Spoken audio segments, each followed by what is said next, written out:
বন্ধু চল এদিক দিয়ে যাই। আরে না বন্ধু, ওইখানে যাস না। ওইখানে তোর একটা গল্প শুনেছিলাম, ওইখানে যে যায় আর ফিরে আসে না। এই দাঁড়া, ওইখানে যাস না, ওইদিকে যাস না। আরে আমরা কি ভূত দেখে পারি না? এই যে বালে আমরা কি ভূত দেখে পারি না? আমরা ভূত দেখতে ছুটে লাভ আয় বন্ধু আমি বারণ করছি কিন্তু। আরে চল আমি করছি না বন্ধু।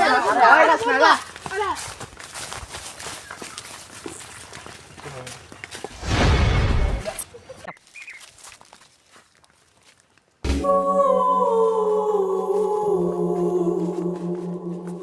বন্ধু বন্ধু থাক, আমি 2-3টা ভিডিও বানাইছি, ওদিক থেকে আমি ঘুরে আসি। সাবধানে থাকিস, যা সাবধানে যাস। হেই গাইস, আমরা চলে আসছি বনের মধ্যে। আর এটা কিন্তু অনেক বড় একটা বন। তো আমি কিন্তু মানে একলা একলা আসছি, তো কত সুন্দর বন আপনারা দেখতে পাচ্ছেন।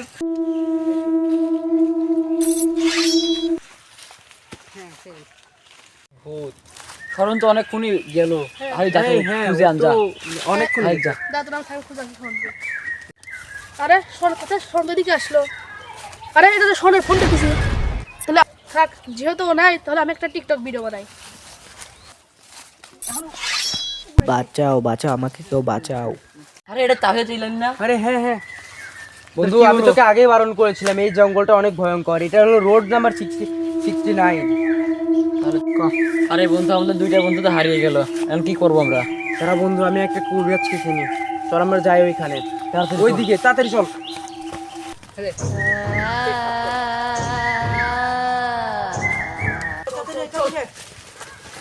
বাবা বাবা, আমাদের 2 বন্ধু বিপদে পড়েছে বাবা। তোর বন্ধুরা নাই। কি কি হয়েছে? তোর বন্ধুরা, আচ্ছা বাবা, ওই ভূতের নাম কি বাবা? ভূতের নাম তুহিন। আমাদের বন্ধুদের তাহলে কিভাবে ফিরে পাবো বাবা এখন? তোমাদের বন্ধু কোন জায়গায় হারিয়েছে? রোড নম্বর 69 হারিয়েছে। Road number 69। ওই জায়গা তো যে যায় সে ফেরত আসে না। আমার বন্ধু বলছিল বাবা, কিন্তু আমি আমরা বলেছিলাম বাবা, কিন্তু কোনো শুনে নাই। এখন কিছুর করার নাই, এখন ওই ভূতকে ডাকতে হবে। তাহলে ডাকেন, তাহলে ডাকেন বাবা। ওই ভূতকে আমি ডাকতেছি। তেঁতুল গাছের ভূত, খাঙ্কির ভূত। তেঁতুল গাছের ভূত, খাঙ্কির ভূত। তেঁতুল গাছের ভূত, খাঙ্কির ভূত। আয় আয় আয় আয় আয় আয় আয় আয় আয়। ওরে বাবা, এরা তো সত্যি সত্যি চলে আসছে। বাবা আমাদের পিছনে, বাবা আমাদের পিছনে বাবা। সামনে বাড়, সামনে পারছে বম বম বম বম, তেঁতুল গাছের ভূত।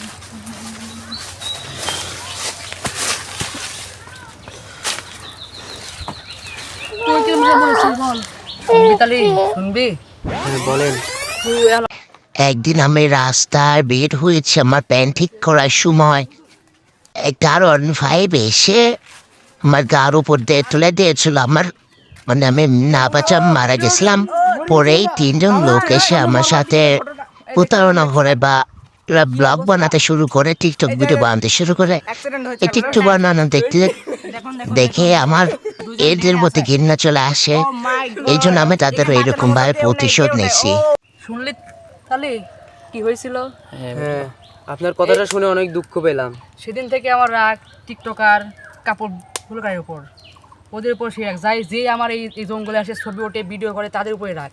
টিকটকারদের দেখলেও আমার রাগ, যারা ব্লগ করে ওদের দেখলেও রাগ। তাইলে ভূত ভাই, আমরা তো জানতাম না যে এখানে আপনি থাকেন। আমার বন্ধুরা তো জানতো না, ওরা ভুল করে চলে এসেছে। আমরা তাহলে ভুল এখন করে চলে আমাদের এসেছি। বন্ধুদেরকে ফিরে পাবো। আমাদের বন্ধুকে ফিরিয়ে দিন বাবা। আর ফিরে পাবি না।